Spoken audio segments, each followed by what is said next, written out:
चलिए बच्चों, हम बात कर रहे थे डी ब्लॉक एलिमेंट के बारे में। तो डी ब्लॉक में आज हम दो टॉपिक पर डिस्कशन करेंगे। पहला जो आपका टॉपिक है एटॉमिक साइज, और सेकंड हम बात करेंगे आयनाइजेशन एनर्जी। इसके बाद आपका टॉपिक पूरी तरह से आपका कंप्लीट हो जाएगा। तो चलिए एक एक टॉपिक में हम एक्सप्लेन करते हैं, आप लोग उसको अच्छे समझते जाइए। तो हम बात करने जा रहे हैं एटॉमिक रेडियाई, एटॉमिक रेडियाई या आयनिक रेडियाई की बात करते हैं।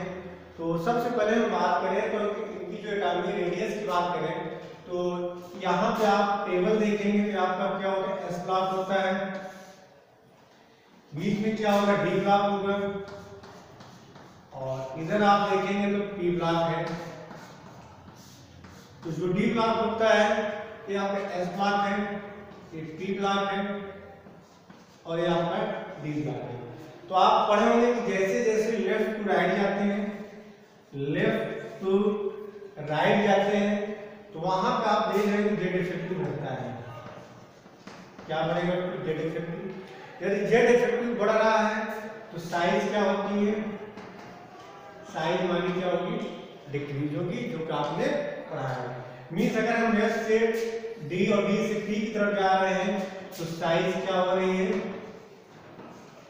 डिक्रीज हो रही है। मीन्स एस की साइज सबसे ज्यादा होगी, फिर डी को होगा, फिर आपका पी को होगा।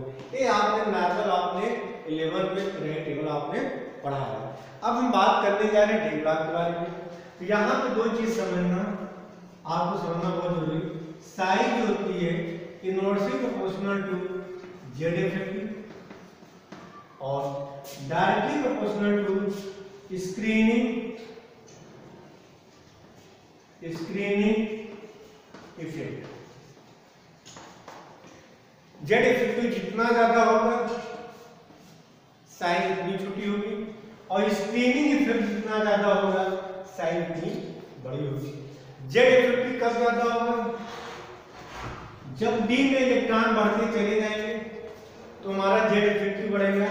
यदि एफ ब्लॉक की बात करें, यदि एफ में इलेक्ट्रॉन बढ़ रहा है तो क्या होगा, जेड इफेक्टिव ज्यादा होगा। मीन्स समझना, D1 से ज्यादा D2 का जेड इफेक्टिव होगा, D2 से ज्यादा D3 का, D3 की ज्यादा D4 का होगा। बात समझ में आ रही? जैसे यहाँ पे F की बात करें, F1 से ज्यादा F2, F2 से ज्यादा F3 और F3 से ज्यादा F4। तो D में जैसे जैसे इलेक्ट्रॉन बढ़ता चला जाएगा जेड इफेक्टिव बढ़ेगा, जेड इफेक्टिव बढ़ेगा तो साइज भी आपकी घटेगी। दूसरा बढ़ेगा, यदि आपके एफ ब्लॉक की बात करें, एफ में इलेक्ट्रॉन बढ़ने पे भी जेड इफेक्टिव हमारा बढ़ता चला जाता है। चलिए दूसरा हम बात करते हैं स्क्रीनिंग इफेक्ट। यदि आपका स्क्रीनिंग इफेक्ट बढ़ रहा है तब भी हमारा साइज क्या होगा, बढ़ेगा। जेड इफेक्टिव के बढ़ने पे साइज डिक्रीज होती है, स्क्रीनिंग इफेक्ट के बढ़ने पे क्या होगी, साइज आपकी बढ़ेगी। स्क्रीनिंग इफेक्ट कब बढ़ता है, ये आपका न्यूक्लियस है, ये आपका इनर सेल है, ये आपका आउटर सेल है। यदि इनर सेल में इलेक्ट्रॉन बढ़ रहे हैं, इनर सेल में यदि आपका इलेक्ट्रॉन बढ़ रहा है तो आपका स्क्रीनिंग इफेक्ट बढ़ेगा। आप ये सारी चीजें आपको एक्सप्लेन करेंगे। यदि इनर सेल में इलेक्ट्रॉन बढ़ रहा है तो देखिए साइज किस पे है, तो हमारा आउटर सेल और न्यूक्लियस के बीच का जो अट्रैक्शन होता है उसी पर डिपेंड करता है। ये आउटर वैलेंस इलेक्ट्रॉन होगा, न्यूक्लियस होगा, ये होगा आउटर। यदि इनर सेल में, ये आपका आउटर सेल होगा, आपका इनर सेल, यदि इनर सेल में इलेक्ट्रॉन बढ़ रहा है तो हमारा स्क्रीनिंग इफेक्ट बढ़ेगा, और यदि स्क्रीनिंग इफेक्ट बढ़ेगा तो क्या होगा, रिपल्सन बढ़ेगा, और रिपल्सन बढ़ेगा तो आउटर इलेक्ट्रॉन को बाहर की तरफ खींचेगा, तो साइज क्या होती है, बढ़ जाती है। तो छोटा सा भी कंसेप्ट है, अभी एक एक चीजों को हम एक्सप्लेन करेंगे, आपको चीजें समझ में आएंगी। तो पहले इतने पॉइंट को आप नोट कर लीजिए, फिर आगे करते हैं।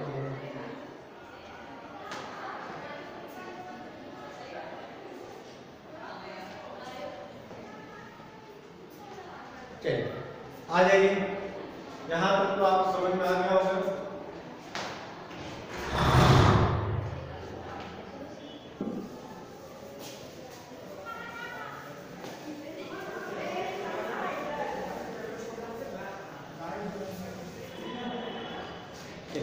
अब हम बात कर रहे थे याद करिए मैंने आपको 11 में बताया लिथियम, लिथियम के बाद बेरिलियम, बोरान,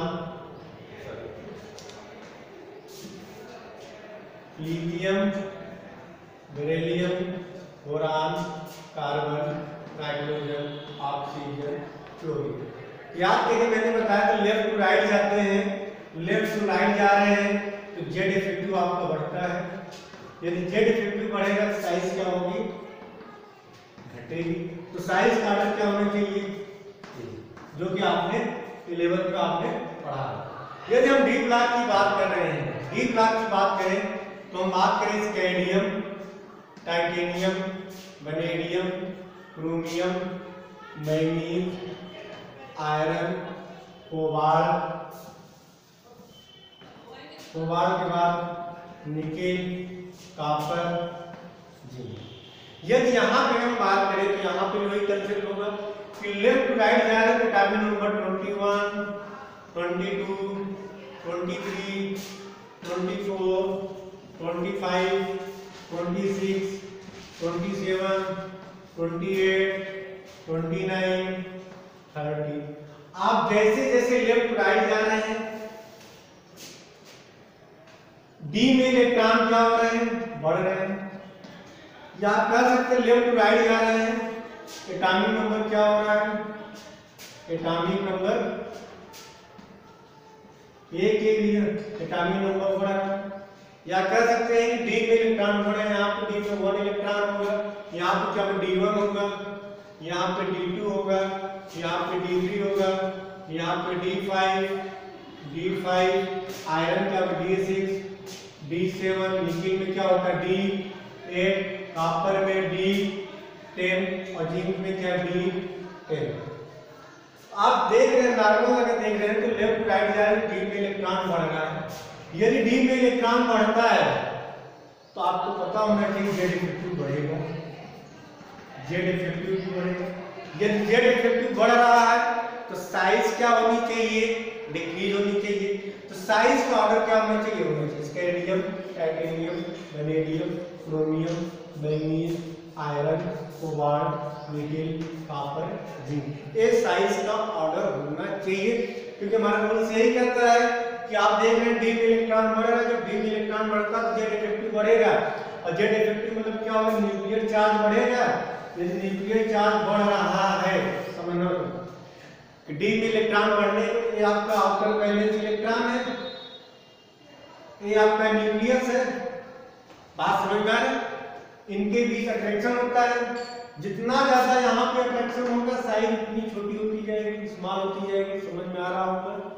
तो जितना ज्यादा न्यूक्लियर चार्ज होगा मींस यहाँ पे न्यूक्लियर चार्ज जितना ज्यादा होगा, पॉजिटिव चार्ज जितना ज्यादा होगा, हमारा क्या होता है साइज क्या होगी, छोटी होती चली जाएगी। तो एटॉमिक नंबर बढ़ने पे, एटॉमिक नंबर के बढ़ने पे यहाँ पे हमारा न्यूक्लियर चार्ज बढ़ेगा, मींस न्यूक्लियस को आउटर वैलेंस इलेक्ट्रॉन को अपने तरफ अट्रैक्ट करने की टेंडेंसी बढ़ेगी। जब टेंडेंसी बढ़ेगी साइज क्या होगी, आपकी छोटी हो जाएगी, स्मॉल हो जाएगी। ठीक से समझना कि यहाँ पे D1 से लेकर D10 तक जा रहा है, एटॉमिक नंबर बढ़ता है। यदि एटॉमिक नंबर बढ़ेगा तो न्यूक्लियर चार्ज बढ़ेगा। न्यूक्लियर चार्ज का मतलब आउटर वैलेंस इलेक्ट्रॉन को अपने तरफ क्या करेगा, अट्रैक्ट करेगा। तो साइज क्या हो जाएगी, स्मॉल हो जाएगी। तो हमारा यही कंसेप्ट होता है कि डी में इलेक्ट्रॉन बढ़ने पे जेड इफेक्टिव बढ़ता है, साइज क्या होगी। लेकिन आप होना चाहिए, लेकिन ऐसा नहीं होता है। बात समझ में आपको आ रही है, क्योंकि डी में इलेक्ट्रॉन बढ़ने पे साइज इंक्रीज होनी चाहिए, लेकिन हमारा ऐसा ऑर्डर नहीं होता है। इसका जो एग्जैक्ट ऑर्डर है हम उसके बारे में बात करने जा रहे हैं। पहले तीन पॉइंट को आप नोट करिए, बाद में आप इसको कैंसिल कर दीजिए। मतलब जो ऑर्डर लिखा गया है ये हमारा क्या है, इनकरेक्ट है, आपको समझने के लिए। चलिए आ जाइए, समझ में आ गया होगा।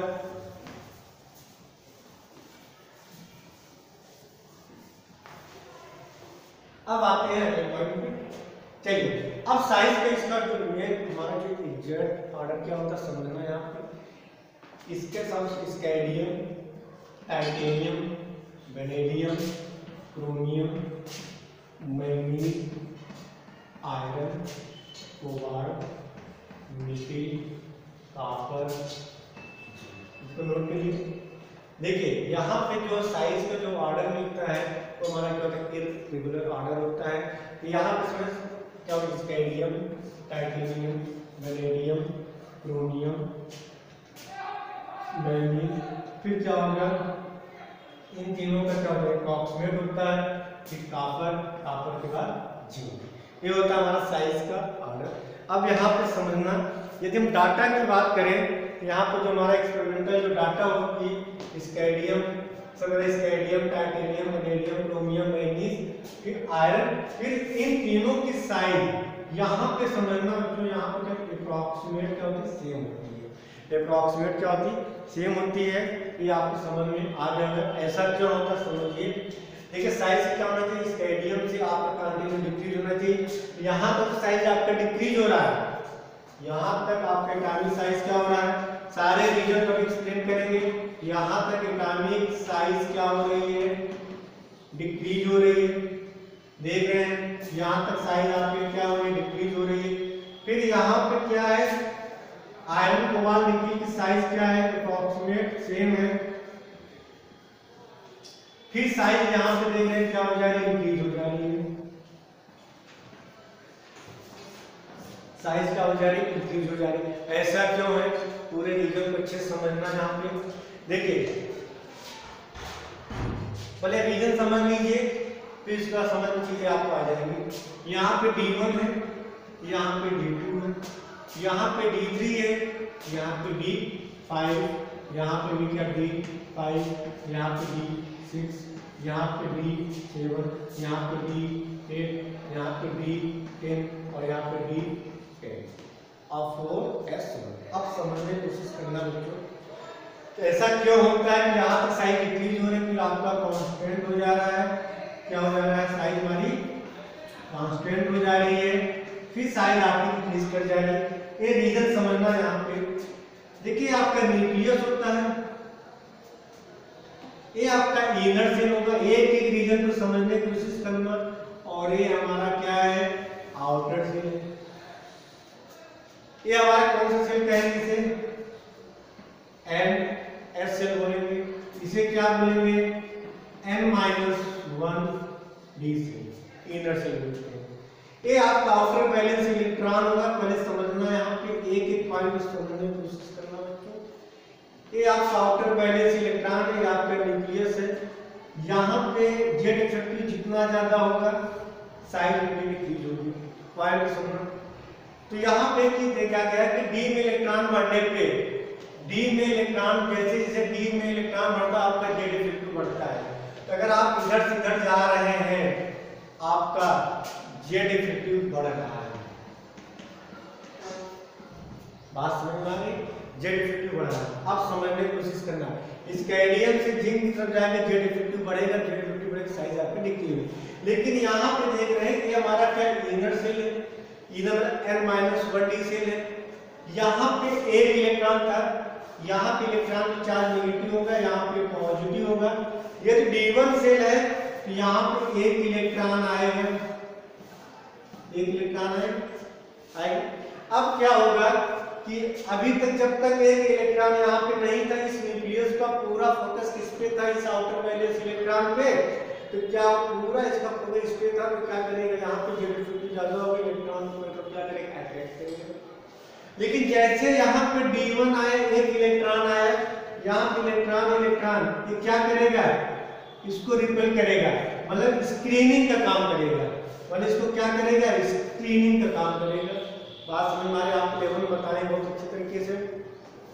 तो इलेक्ट्रॉन इसको क्या करेगा, रिपेल करेगा। पहले इसको रिपल्सन जेड इफेक्टिव कम करेगा, इसको क्या करेगा, रिपेल करेगा। लेकिन ये देखा गया एक इलेक्ट्रॉन आया तब रिपल्सन, एक इलेक्ट्रॉन और आ गया, तो यहाँ पे इसका जो न्यूक्लियस का चार्ज इस पे लगना चाहिए वो चार्ज कम हो गया। क्यों, क्योंकि दो इलेक्ट्रॉन क्या कर रहे हैं, इसको स्क्रीन कर रहे हैं, मतलब इसको क्या कर रहे हैं, रिपेल कर रहे हैं, बाहर की फेंक रहे हैं। मतलब यहाँ पे इनर से एक इलेक्ट्रॉन और आ गया, रिपल्सन और ज्यादा बढ़ जाएगा, मतलब स्क्रीनिंग इफेक्ट और बढ़ जाएगा।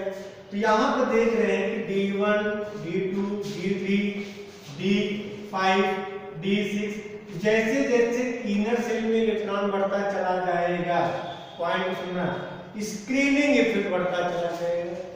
बात समझ में आ रही? एक इलेक्ट्रॉन था, स्क्रीनिंग कम होगा, 2 इलेक्ट्रॉन आए, स्क्रीनिंग और बढ़ गया, 3 इलेक्ट्रॉन आए और बढ़ गया, 5 इलेक्ट्रॉन आए और बढ़ गया।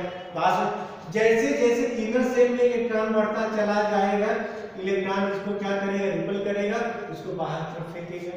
बात में तो यहाँ पे जितना ज्यादा रिपल्सन क्रिएट करेगा, इलेक्ट्रॉन बाहर की तरफ जाएगा, साइज क्या हो जाएगी, बढ़ जाएगी। समझ में आ रहा है? तो यहाँ पे देख रहे हैं कि डी में इलेक्ट्रॉन बढ़ने पे जेड इफेक्टिव बढ़ेगा, साइज क्या होगी, कम हो जाएगी। लेकिन इनर सेल में जैसे जैसे इलेक्ट्रॉन बढ़ रहा है, D1 से D2, D3, D5, D6, D7, D8, D9, D10, आपका स्क्रीनिंग इफेक्ट भी बढ़ रहा है। और स्क्रीनिंग इफेक्ट क्या करता है, साइज को बढ़ाता है। तो आप ये देख रहे हैं जैसे आप D1 से D10 की तरफ जा रहे हैं, जेड इफेक्टिव बढ़ रहा है, और D1 से D10 की तरफ जा रहे हैं, तो आपका स्क्रीनिंग इफेक्ट भी बढ़ रहा है। बात समझ में आ रही है? यदि स्क्रीनिंग इफेक्ट बढ़ रहा है तो साइज भी आपकी क्या होगी, इंक्रीज होगी। यहाँ पे 2 फैक्टर है, एक फैक्टर को डिक्रीज कर रहा है और दूसरा फैक्टर क्या कर रहा है, इंक्रीज कर रहा है। बात समझ में आ रही है? चलिए, तो ये देखा गया एक्सपेरिमेंटल डाटा में कि स्कैंडियम से मैग्नीज तक की अगर देखा गया तो वहां पे जेड इफेक्टिव वाला फैक्टर स्क्रीनिंग इफेक्ट वाले फैक्टर पे डोमिनेट कर जा रहा है। मीन स्कैंडियम से मैग्नीज तक जेड इफेक्टिव क्या होगा, ग्रेटर देन स्क्रीनिंग इफेक्ट। तो Z effective greater than screening effect, मतलब स्कैंडियम से मैग्नीज तक जो साइज का जो वाटा होगा क्या होगा, डिक्रीज होगा। बात समझ में आ रही? लेकिन जैसे आयरन यहां तक आए, देखिए D5 तक, मतलब मैग्नीज तक स्क्रीनिंग इफेक्ट का फैक्टर डोमिनेट नहीं था। बात समझ? लेकिन ये देखा गया आयरन को बाहर निकल तक देखा गया कि यहाँ पे दोनों फैक्टर सेम हो गए।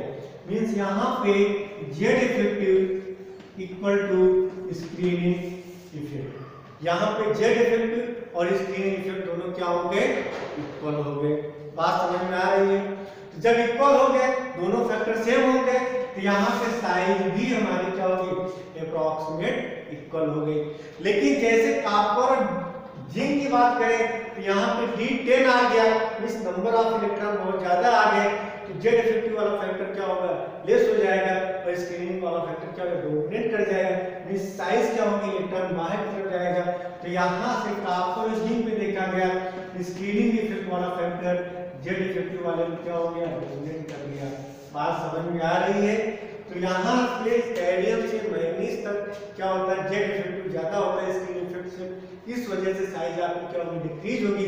लेकिन यहाँ पे दोनों क्या होते हैं, इक्वल होते हैं, इस वजह से साइज भी आपकी इक्वल होती है। लेकिन कॉपर और जिंक की बात करें, यहाँ पे स्क्रीनिंग इफेक्ट वाला फैक्टर क्या होता है, डोमिनेट कर जाता है, किस पे, जेड इफेक्टिव पे, इस वजह से साइज क्या होती है, आपकी बढ़ जाती है। यहाँ तक आपको समझ में आ गया होगा, तो इतने पॉइंट को नोट करिए, फिर हम आगे चलते हैं।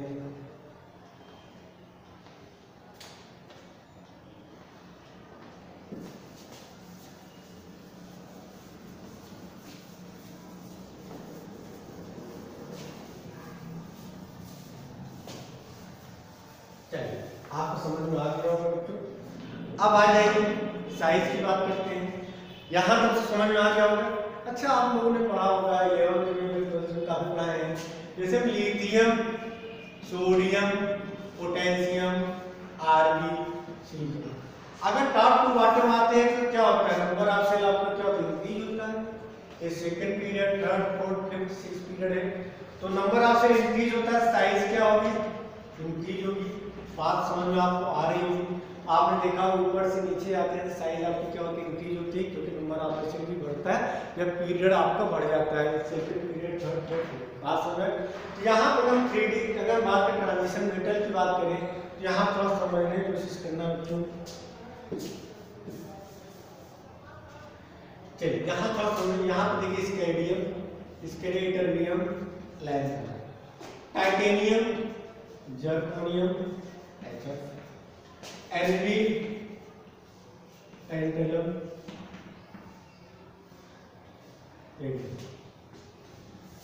Vanadium, neodymium, tantalum, chromium, molybdenum, manganese Pc rhenium, iron rhodium oxide. थोड़ा सा यहाँ पे समझने की कोशिश करना। यहाँ पे आपका 3D सीरीज होगा, मतलब फर्स्ट ट्रांजिशन एलिमेंट, ये आपका 4D सीरीज होगा, सेकेंड ट्रांजिशन, ये आपको क्या होगा 5D सीरीज।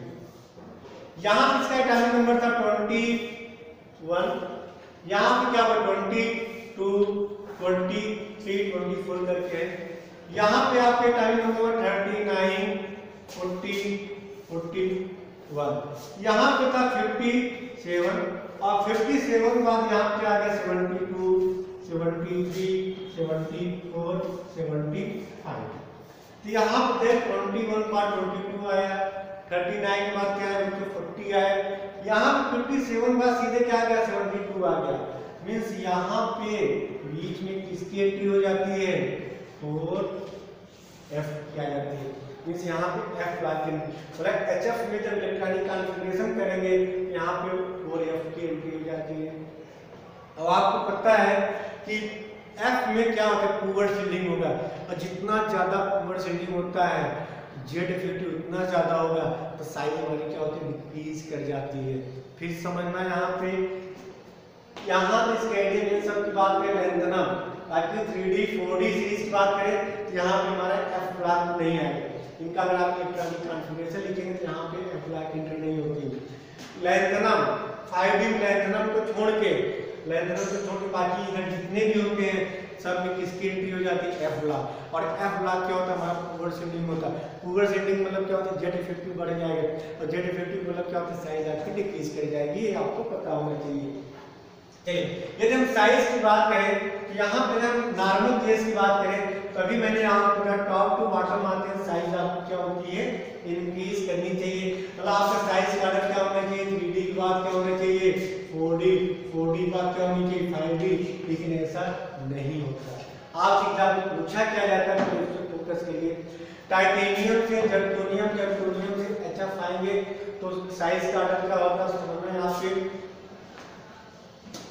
यहाँ से यहाँ तक साइज बढ़ेगी, लेकिन इन दोनों की साइज क्या होगी अप्रॉक्सीमेट सेम होती है। पॉइंट सुनना 3D के बाद आपका 4D और 4D और 5D की साइज अप्रॉक्सीमेट सेम होती है, एक्सेप्ट इसको छोड़ के स्कैडियम, इटर्बियम, लैंथनम, इस ग्रुप को छोड़ के बाकी क्या होगा 3D के बाद 4D और 4D के बाद 5D की साइज क्या होती है सेम होती है। ऐसा क्यों होता है आपको रीजन आपसे पूछा जाता है कि जर्कोनियम और HF की साइज सेम क्यों होती है, Nb टैंटलम की साइज सेम क्यों होती है, मॉलिब्डेनम टंगस्टन की साइज सेम क्यों होती है। तो यहाँ पे समझना लैंथनम के बाद यहाँ पे किसकी एंट्री हो जाती है f ब्लॉक।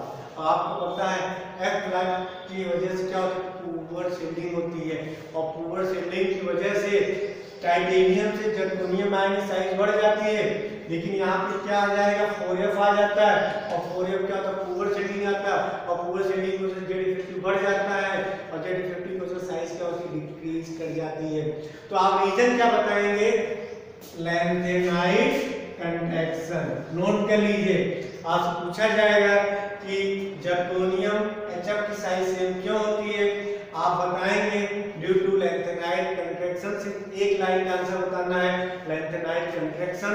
लैंथेनाइट कंट्रैक्शन होता क्या है, क्योंकि लैंथनम के बाद जितने भी 5D वाले होते हैं मेटल वहां पे 4f आ जाता है, और 4f हमारा क्या होता है पुअर शील्डिंग होता है। पुअर शील्डिंग की वजह से जेड इफेक्टिव क्या होती है बढ़ जाती है। तो टाइटेनियम से जर्कोनियम साइज बढ़ेगा, फिर जर्कोनियम HF की साइज क्या हो जाती है अप्रॉक्सीमेट सेम। इसे वेरेडियम से नियोबियम साइज क्या होगी बढ़ेगी, इन दोनों की साइज क्या होगी सेम हो जाएगी। क्रोमियम से मॉलिब्डेनम साइज बढ़ेगी, इन दोनों की साइज क्या हो जाएगी सेम हो जाएगी। इन दोनों की साइज सेम होगी, इन दोनों की साइज क्या होगी सेम होगी। मींस साइज का जो ऑर्डर होगा 3D के बाद 4D, 4D 5D का साइज सेम होता है। रीजन क्या लैंथेनाइट कंट्रैक्शन, एक्सेप्ट इसको छोड़ के स्कैडियम, इटर्बियम, लैंथनम, क्योंकि यहाँ पे लैंथनम में हमारा 4f की एंट्री नहीं होती है। स्कैंडियम, इटरबियम, लैंथनम को छोड़ के बाकी जितने भी होंगे 3D के बाद 4D, 4D और 5D की अप्रॉक्सीमेट साइज क्या होती है, सेम होती है। आपसे एक नंबर पूछा जाता है ऐसा क्यों। बात समझ में आ गई? चलिए इसको नोट करिए। अब अगले पॉइंट पे आ जाइए, आयनाइजेशन एनर्जी।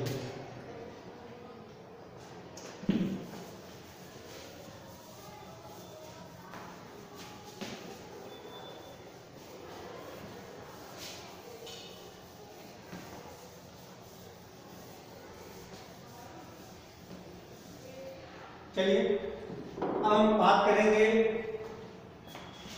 Ionization energy. तो आपको पता है डेफिनेशन क्या होता है, amount of energy required to remove one electron from the isolated gaseous atom. Means outermost shell से एक इलेक्ट्रॉन निकालना है। जैसे यहाँ पे आपने कोई मेटल लिया, नॉन मेटल कोई भी आपको एलिमेंट दिया गया, इसके आउटर शेल से आपने एक इलेक्ट्रॉन निकाला तो क्या बनेगा, F+ और आपने 1 इलेक्ट्रॉन निकाला। यहाँ पे अमाउंट ऑफ एनर्जी रिक्वायर्ड, तो आउटर मोस्ट शेल से इलेक्ट्रॉन निकालने के लिए जितनी एनर्जी की रिक्वायर्ड होती है उसे क्या बोलते हैं, आयनाइजेशन एनर्जी। इसे क्या बोलेंगे, फर्स्ट आयनाइजेशन एनर्जी। आपने एक इलेक्ट्रॉन फिर आपने निकाला, यहाँ क्या बनेगा, F2+ साथ में 1 इलेक्ट्रॉन। इसे आप क्या बोलेंगे, सेकेंड आयनाइजेशन एनर्जी।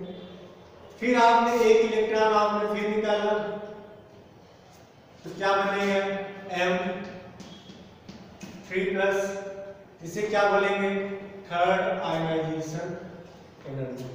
तो जब सेम एलिमेंट आपका दिया गया हो उस केस में आयनाइजेशन एनर्जी का ऑर्डर क्या होगा, IE3 greater than IE2 greater than IE1।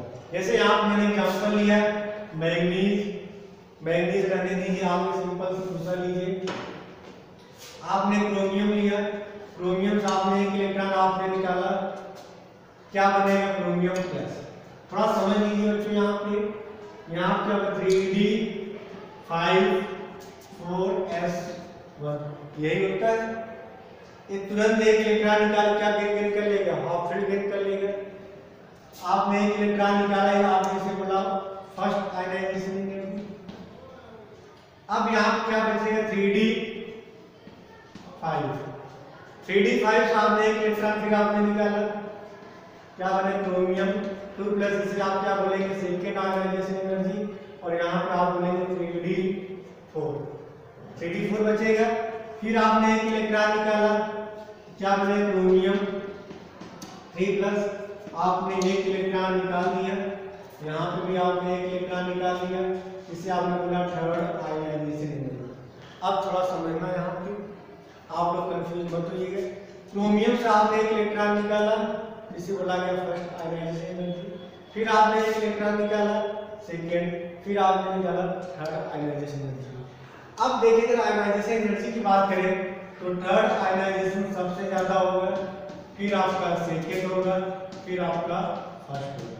आप कह सकते हैं कि सर यहाँ पे ये आपका 3D5, देखिए पहला का 3D5 4s1, ये भी हाफ फील्ड, ये भी हाफ फील्ड। बात समझ में आ रही है, ये भी हाफ फील्ड, ये भी हाफ फील्ड। आप देखने वाला 3D5 बन गया फर्स्ट आयनाइजेशन। अब आपने 3D5 से आपने एक इलेक्ट्रॉन निकाला, क्या बना, 3D4। अब 3D4 से आपने एक इलेक्ट्रॉन निकाला, आपको थर्ड। आप कह सकते हैं कि सर यहाँ पे 3D5 से निकाल रहे हैं और यहाँ पे 3D4 से निकाल रहे हैं, तो 3D4 वाले का कम होना चाहिए, 3D5 वाले के ज्यादा होना चाहिए। ये हमारा हाफ फील्ड है, ये हमारा पार्शियली हाफ फील्ड है। बात समझ में आ रही है? तो इसका तो ज्यादा होना चाहिए क्योंकि यहाँ 3D5 से निकाल रहे हैं तब सेकंड बोल रहे हैं, यहाँ 3D4 से निकाल रहे हैं तब थर्ड बोल रहे हैं। तो भाई 3D5 से निकालना तो डिफरेंट है, इसके कंपेरिजन में 3D4 से। लेकिन आप कह रहे हैं कि IE3 ज्यादा होता है, IE2 फिर आपका IE1, ये आपके दिमाग में आ रहा है। लेकिन यहाँ पे समझिए, किसी भी एटम पे जितना, सेम एटम की बात करें, सेम मेटल की बात करें, मेटल नाम कोई भी आपका एलिमेंट दिया गया, सेम एलिमेंट की अगर बात करें तो सेम एलिमेंट पे जितना ज्यादा पॉजिटिव चार्ज होता है, इफेक्टिव न्यूक्लियर चार्ज उतना ज्यादा होता है, उस केस में वहां से इलेक्ट्रॉन निकालना उतना डिफिकल्ट होता है। जब सेम मेटल दिए गए तो वहां पे फुलफिल्ड हाफ फील्ड नहीं देखते, वहां पे देखते हैं उस पर कितना ज्यादा पॉजिटिव चार्ज है। यहाँ पे हाफ फील्ड है, यहाँ पे पार्शियली हाफ फील्ड है, लेकिन यहाँ पे हाफ फील्ड वाला कंसेप्ट नहीं देखेंगे। जब आपके डिफरेंट मेटल दिए गए हैं तो वहां पे आप हाफ फील्ड फुल फील्ड देखते हैं, यहाँ पे वाला कंसेप्ट नहीं देखेंगे। यहाँ पे देखेंगे उस एटम पे कितना ज्यादा पॉजिटिव चार्ज दिया है। यहाँ पे 0 पॉजिटिव चार्ज है, यहाँ पे 1 पॉजिटिव चार्ज है, यहाँ पे 2 पॉजिटिव चार्ज है। यहाँ पे जेड इफेक्टिव ज्यादा होगा। जेड इफेक्टिव मतलब क्या होगा, न्यूक्लियस और आउटर वैलेंस इलेक्ट्रॉन के बीच का अट्रैक्शन ज्यादा होगा, वहां से इलेक्ट्रॉन निकालना डिफिकल्ट होगा। बात समझ में आ रही? जो हाफ फील्ड या फुल फील्ड वाला कंसेप्ट देखते हैं जब आपके डिफरेंट मेटल दिए गए वहां पे देखते हैं। बात समझ में आ रही? यहाँ पे आयनाइजेशन एनर्जी किसका ज्यादा होगा, I3, I3 के बाद आपका I2, I2 के बाद आपका क्या होगा, IE1 होगा। बात समझ में आपको आ रही होगी। चलिए नोट करिए, आगे आ जाइए।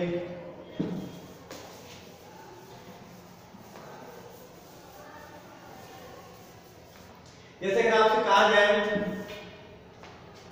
कॉपर से आपने एक इलेक्ट्रॉन निकाला, कॉपर प्लस, बोला गया फर्स्ट आयनाइजेशन। फिर आपने एक इलेक्ट्रॉन निकाला, कॉपर 2 प्लस, फिर आपने निकाला कॉपर 3 प्लस, इसे बोला गया थर्ड आयनाइजेशन। यहाँ पे इलेक्ट्रॉनिक कॉन्फ़िगरेशन क्या होगा, यहाँ पे होगा 3D10 4s1। जब एक इलेक्ट्रॉन निकल गया क्या बन गया, 3D10। फिर आपने यहाँ क्या निकलेगा, 3D9। बात समझ में? लेकिन यहाँ पे आयनाइजेशन क्या होगा, I3, IE2, IE1। बात समझ में आ रही है? आप कह सकते हैं यहाँ पर आप 3D10 से आपने एक इलेक्ट्रॉन निकालना, तब आपका 3D9 बना। ये तो फुलफिल्ड है, स्टेबल है। अब यहाँ पे 3D9 से आप निकालें तो यहाँ पे 3D8 आएगा, ये हमारा पार्शियली फुलफिल्ड है, तो इसका तो ज्यादा होना चाहिए, लेकिन यहाँ पे कंसेप्ट नहीं लगाते। यहाँ पे कंसेप्ट कौन सा लगता है, तो सेम मेटल दिया गया, सेम मेटल पे जितना ज्यादा पॉजिटिव चार्ज होता है इफेक्टिव ज्यादा होगा, तो आयनाइजेशन एनर्जी क्या होगी, ज्यादा होगी। तो यहाँ पे कॉपर 2 प्लस है, यहाँ पे कॉपर प्लस है, यहाँ पे कॉपर है, यहाँ पे जेड इफेक्टिव सबसे ज्यादा होगा, इसके बाद यहाँ पे होगा, फिर यहाँ पे होगा। बात समझ में आ गई होगी, इतने पॉइंट को नोट करिए। अब आगे चलते हैं।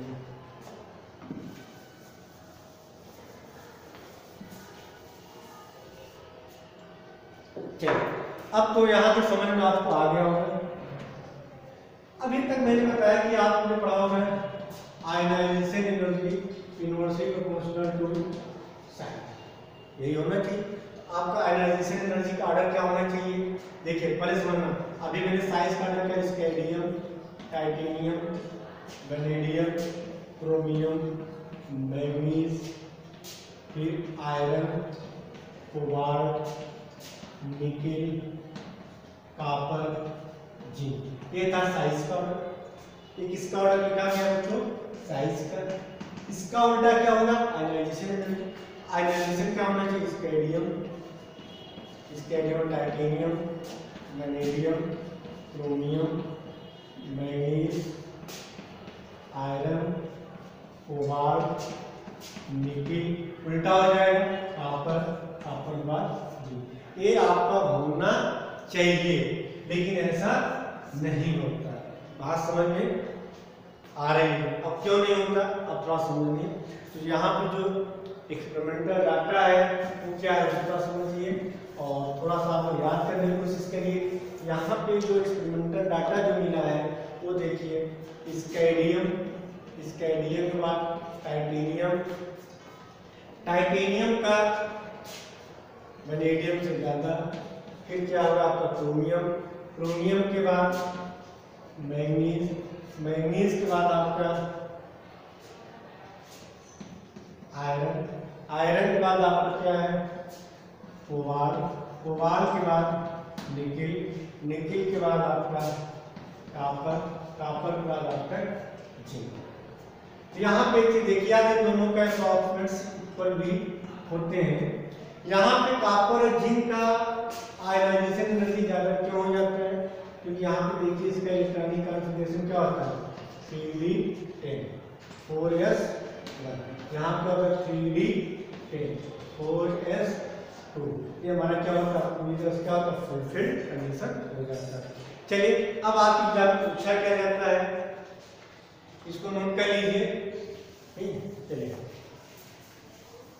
पूछा जाता है कि first ionization energy of manganese greater than chromium, but second greater than manganese और थर्ड ग्रेटर देन मैग्नीज।